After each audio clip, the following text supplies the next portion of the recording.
بسم اللہ الرحمن الرحیم الحمد للہ رب العالمین الصلاة والسلام علی رسولہ الامین اما بعد فاعوذ باللہ من الشیطان الرجیم الحج اشہر معلومات فمن فرض فیہن الحج فلا رفث ولا فسوق ولا جدال فی الحج وما تفعلوا من خیر یعلمہ اللہ وتزودوا فإن خير الزاد التقوى واتقون يا أولي الألباب صدق اللہ العلی العظیم۔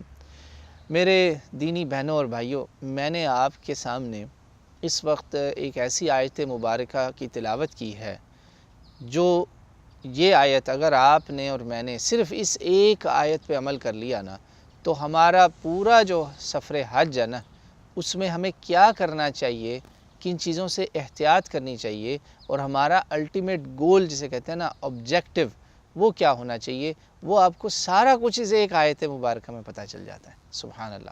وہ کیسے؟ اب دیکھیں آیت میں اللہ تعالیٰ کیا فرماتے ہیں۔ اللہ کہتے ہیں حج جو ہے نا وہ خاص معلوم مہینوں میں ہے، خاص مقرر وقت میں ہے، مقرر مہینے جو آپ کو پتہ ہی ہے، ذی القعدہ ذی الحجہ۔ یہ ایکچولی شوال سے ہی لوگ سفر میں شروع ہو جاتے ہیں، تو عید سے ہی آپ کا سمجھے حج کا اعلان ہو چکا ہے، تو مسافر جا رہے ہیں۔ شوال ذی القعدہ ذی الحجہ، اور اسی لیے اللہ تعالیٰ نے ذی القعدہ ذی الحجہ کو مقدس مہینہ بھی رکھا۔ ٹھیک ہے، اللہ تعالیٰ کہتے ہیں یہ خاص دن ہیں، خاص مہینے ہیں، اور محرم جو ہے وہ واپسی کا مہینہ ہوتا ہے لوگوں کا، اکثر کچھ حج میں بھی واپس آ جاتے ہیں حج کے مہینے میں۔ تو اللہ تعالیٰ کہتے ہیں اس میں تم نے یہ ذہن میں رکھنا ہے کہ جب حج تم پہ فرض ہو جائے نا، جب ایام حج میں تم آگے، یعنی آپ نے جب احرام پہن لیا تو کرنا کیا ہے۔ یہاں پہ یہ ہے، اب سمجھیں میرا آپ کا وہ بیانیہ جس میں پہلے والی باتیں تھی ساری تمہید، فلسفہ تھا ایک میں، فلسفی کیوں، وائی، دوسرے میں تھا what to do before، پہلے کیا کریں، اب ہو رہا ہے what to do now، اب کیا کریں، حج کا سفر شروع ہو گیا۔ اس میں اللہ تعالیٰ کہتا ہے سب سے پہلے اللہ تعالیٰ نے بات ہی شروع کی اللہ سے، کچھ نہیں کرنا، یعنی جو نہ کرنے کے کام ہے اللہ وہ پہلے بتا رہا ہے۔ اس میں بڑا نقطہ غور طلب ہے، کیوں اللہ یہ نہیں کہہ رہا کہ یہ کرو یہ کرو یہ کرو، کیونکہ پتہ ہے مجھے اور آپ کو اچھی طرح کہ حج تو ہے ہی سارا نیکیوں کا کام، سارا ہے ہی سفر آخرت، بالکل آخرت کی تیاری ہے۔ کفن پہنا ہوا ہے آپ نے سفید لباس میں، اور آپ بس جا رہے ہیں لبیک لبیک پکارتے ہوئے۔ تو پھر ایسا کیا ہے کہ اللہ تعالیٰ نے بجائے اس کے کہ ان نیکیوں کی بات پہلے کرتا، اللہ تعالیٰ نے الٹی بات کی۔ اصل مجھے آپ کو لگ رہا ہے جیسے کہ الٹ بات ہے کہ بھئی پہلے یہ بول دیا یہ نہ کرنا وہ نہ کرنا وہ نہ کرنا۔ اس کی مثال آپ ایسے ہی لیں کہ جیسے آپ اپنا گھر کسی کے حوالے جب کر کے جاتے ہیں، اور اوبویسلی آٹومیٹک یہ بات ہے اس کی سمجھ میں کہ میں نے اس گھر کا خیال رکھنا ہے، تو آپ اس کو یہی بول کے جاتے ہیں پیچھے سے دروازہ کھلا نہ چھوڑنا۔ دیکھیں آپ نوٹ کریں، آپ اس کو پہلے ڈونٹس بتاتے ہیں۔ آپ کا کلمہ بھی ایسے ہی شروع ہوتا ہے کہ کسی اور کو اللہ کے علاوہ نہ پوجنا، لا الہ، لا سے بات شروع ہوتی ہے ہمیشہ، یہ بڑا ایک خاص نقطہ ہوتا ہے۔ تو اللہ تعالیٰ نے اس سفر میں مجھے آپ کو ایک خاص ہدایت کی ہے کہ جس سے یہ ایسے کام ہیں جس سے ہماری نیکیاں برباد ہو سکتی ہیں، تو وہ اگر ہم نے کاموں سے بچ گئے نا تو شیطان بے بس ہو جائے گا خود بخود۔ وہ کیا ہے جی؟ رفث ہے، فسوق ہے، جدال ہے، جو کہ حاجی جو ہے نا سب سے زیادہ خطرہ حاجیوں کو اس سفر میں ہے اس چیز سے۔ کیوں ہے جی؟ مسئلہ یہ ہے کہ ایک مکس گیدرنگ ہے، پوری دنیا سے لوگ آ رہے ہیں، آپ کی آنکھوں کو ہر وقت خطرہ ہے، ہر وقت خطرہ ہے کہ شیطان آپ کو اچک نہ لے، ٹھیک ہے نا؟ آپ نے اپنی آنکھیں نیچے رکھنی۔ اللہ کہتا ہے رفث میں نہیں پڑھنا۔ رفث ہے میاں بیوی کے ریلیشن شپ، وہ جنسی تعلقات، اس میں نہیں پڑھنا۔ فسوق کیا ہے؟ اس سے تھوڑا نیچے ہے، غیر شادی شدہ ہے یا شادی شدہ ہے، کسی غیر عورت پہ، بہن پہ نظر پڑ گئی۔ اللہ کے نبی علیہ السلام نے ایک صحابی کو دیکھا، جوان تھے، وہ کم عمر تھے، جسے کہتے ہیں نا ہائی رینکنگ صحابہ میں نہیں تھے وہ، مگر تھے آپ کے صحابی ہیں۔ تو وہ ایک سفر کے دوران ایسے دیکھا انہوں نے خاتون کو، آپ یہ صحیح مسلم میں بتا رہا ہوں میں آپ کو واقعہ، آپ نے ان کا منہ پکڑ کے ایسے کیا۔ اچھا وہ پھر دیکھا آپ سے، اس میں پھر منہ ادھر کیا، 3 بار اللہ کے نبی نے اس کا منہ پکڑ کے نا، ہاتھ سے منہ پکڑ کے آپ نے اپنے مبارک ہاتھوں سے اس کا منہ سیدھا کیا کہ نہ، نظریں نیچی رکھ۔ یہ اللہ کے نبی کا طریقہ ہے، قرآن کی آیت کی تشریح ہے کہ آپ نے ہر حال میں فسق و فجور، گناہ کا کام، یہاں تک کہ نظر بھی ڈالنا جو ہے نا نہیں کرنا، بہت بچنا ہے۔ یہ اتنا خطرناک کام ہے۔ دیکھیں یہاں پہ دنیا میں ہر جگہ میری آپ کی کسی نہ کسی غیر محرم پہ نظر پڑ سکتی ہے۔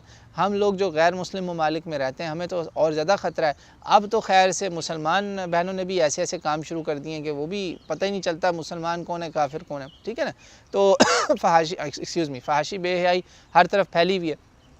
تو یہ اب مسئلہ بڑا ہو گیا خطرناک، ہے نا۔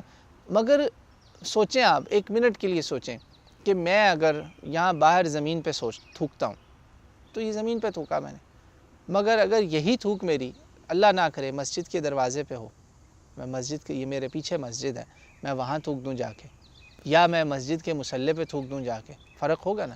کتنا فرق ہے؟ مسجد کا تھوکا، مسجد کے باہر تھوکا، فرق ہے نا زمین آسمان کا۔ یا اللہ نہ کرے نعوذ باللہ ثم نعوذ باللہ ثم اللہ تعالیٰ مجھے معاف کرے، میں نے اگر قرآن پاک پہ تھوک دیا تو کافر ہو کے مروں گا، پھر کافر ہو گیا نا۔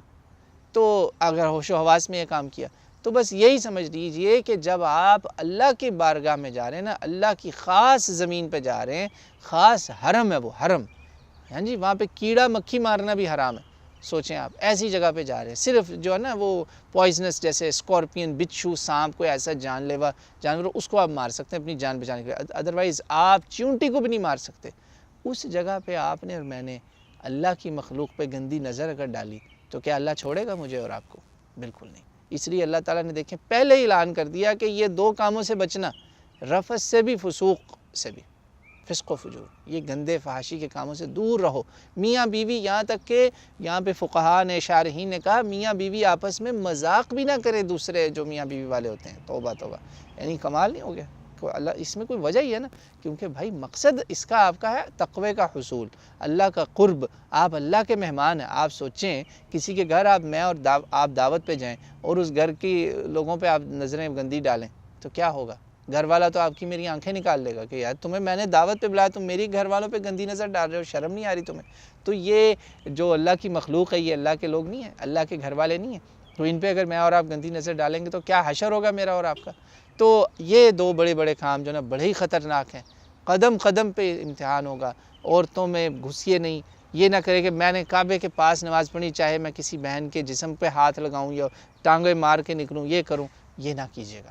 اور آخری بات اسی کے ساتھ جڑی ہوئی ہے، جدال، ولا جدال فی الحج، یہ میں سارا آپ کو اس آیت کا ترجمہ تشریح کر رہا ہوں۔ جنگ، لڑائی، غصہ، مکے، دینگا مشتی، ان سب چیزوں سے پناہ، توبہ کیجیے گا۔ آپ کو کوئی دھکا دے، کوئی تھپڑ مارے، نہیں جواب دینا آپ نے، آپ سمجھ لیں وہ منک ہیں۔ آپ نے منک لوگ دیکھے نا، بالکل منک کی طرح آپ نے نا جوگی بن گئے آپ، کوئی آپ کو مار رہا ہے، کوئی کچھ کر رہا ہے، نہیں بھائی میں تو یہاں اللہ کا مہمان ہوں، میں یہاں کچھ نہیں کروں گا، وہ میرا میزبان ہے، وہی میرے معاملات کی ٹیک کیئر کرے گا۔ کسی سے جھگڑنا نہیں ہے، اپنے حاجی گروپ والوں سے لڑائی نہیں کرنی، اوے تو ایسے نماز کیوں پڑھ رہا ہے، تو رفع یدین کیوں نہیں کر رہا، اوے تو آمین کیوں نہیں کہہ رہا، توبہ توبہ توبہ، اللہ کا واسطہ ان کاموں میں نہ پڑیے گا۔ اللہ تعالیٰ کہتے ہیں کہ جو بھی تم نیکیاں کر رہے ہو اللہ کو پتہ ہے، اپنی نیکیوں پہ توجہ دیں، ٹھیک ہے نا، اللہ کو سب پتہ ہے۔ اور اپنے ساتھ اس سفر میں تقوی تقوی تقوی لے کے چلیے گا۔ تقوی کیا ہے؟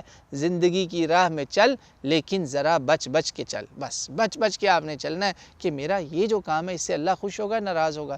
یہ جنگ و جدال جو میں جھگڑا کروں گا، اس کو میں کہہ رہا ہوں اوہ تیری نماز نہیں صحیح، کوئی بہن دوسری بہن کو فتویٰ دے رہی، تو حنفیوں کی طرح نماز پڑھی، تو لیٹ کے نماز کیوں، یہ فضولیات ہیں، چھوڑ دیں سب۔ آپ کو کوئی حق نہیں ہے، آپ وہاں مفتی صاحب بن کے نہیں جا رہے، آپ وہاں کوئی مبلغ عالم بن کے نہیں جا رہے۔ سوچیں آپ کا سفر ہے کس لیے؟ اپنی اصلاح کے لیے۔ آپ نے دوسروں کا ٹھیکہ نہیں لیا ہوا، چھوڑ دیں لوگوں کو کون کیا کر رہا ہے، الا کہ کوئی آپ سے خود آ کے پوچھے کہ بھائی آپ ذرا مجھے کوئی سمجھدار لگتے ہیں، ذرا بتائیے گا کہ یہ میں نے کام ایسے کرنا ٹھیک ہے، ورنہ آپ کا گروپ لیڈر ہوگا وہاں پہ، اپنے گروپ لیڈر کے ساتھ چلیے گا، بالکل لڑائی جھگڑا نہیں کرنا، ایمان اور تقوی پہ رہنا ہے۔ اور اللہ کا واسطہ ہے، میری بہنوں بھائیوں سے درخواست ہے، سونا خریدنا ہے، جیولری خریدنی، شاپنگ کرنی، سارا ٹائم شاپنگ میں برباد کرنا ہے، یہ نہ کیجیے گا، حج ورنہ ضائع ہو جائے گا۔ اسراف کو اللہ تعالیٰ نے کہا ہے، اللہ تعالیٰ اسراف سے محبت نہیں کرتا ہے۔ آپ نے کہا، آپ نے بہانے ہمارے لوگوں نے بنائے ہوئے، او جی میں نے تحفے دینے، بھائی آپ تحفے اس سے زیادہ کیا ہوں گے، کھجوریں زمزم لیں اور تسبیحاں لے لیں زیادہ سے زیادہ، ٹوپیاں لے لیں، اور کیا اپنے تحفے لے لیں، باقی سارا تو وہاں چائنا سے بنا ہوا آ رہا ہے۔ مقامی چیز وہاں کیا ہے، وہاں کی کھجور مدینے کی لیں، وہ لیں بس۔ آپ نے یہ احتیاطیں بہت ضروری ہیں میرے بہن بھائیوں سفر میں، اگر یہ احتیاطیں نہ کیں، شاپنگوں میں ٹائم گزار دیا، جھگڑوں میں، مناظروں میں، ڈیبیٹس میں، ان میں گزر گیا ٹائم، تو تباہی ہی تباہی ہے، معافی بہت پھر مشکل ہو جائے گی، کیونکہ اللہ تعالیٰ نے لا پہلے کہہ دیا، اور لا الہ الا اللہ کا آپ سمجھتے ہیں نا مطلب، کہ اگر میں نے اسی کی وائلیشن کر دی، پھر میں لاکھ اللہ کو کہوں رب میرا کوئی عبادت نہیں، تو اسی طرح یہ لا جو ہے نا، لا، اس لا جو نہیں اللہ نے کر دی کہ یہ نہیں کرنا، اس کی وائلیشن نہ کیجئے گا، اس کے آگے جتنی نیکیاں وہ آپ کریں، دروازہ سارا کھلا ہے۔ اللہ تعالیٰ مجھے آپ کو توفیق دے، میرا اور آپ کا حج ان تمام خرافات سے، حرام کاریوں سے، برائیوں سے، بدکاریوں سے، مناظروں سے، جھگڑوں سے، شاپنگ کی بیماری سے، اندھا دھند شاپنگ، ان چیزوں سے ہمیں محفوظ رکھے۔ اللہ تعالیٰ اور مجھے اور آپ کو معاف فرمائے ہماری غلطیوں کو، واللہ اعلم۔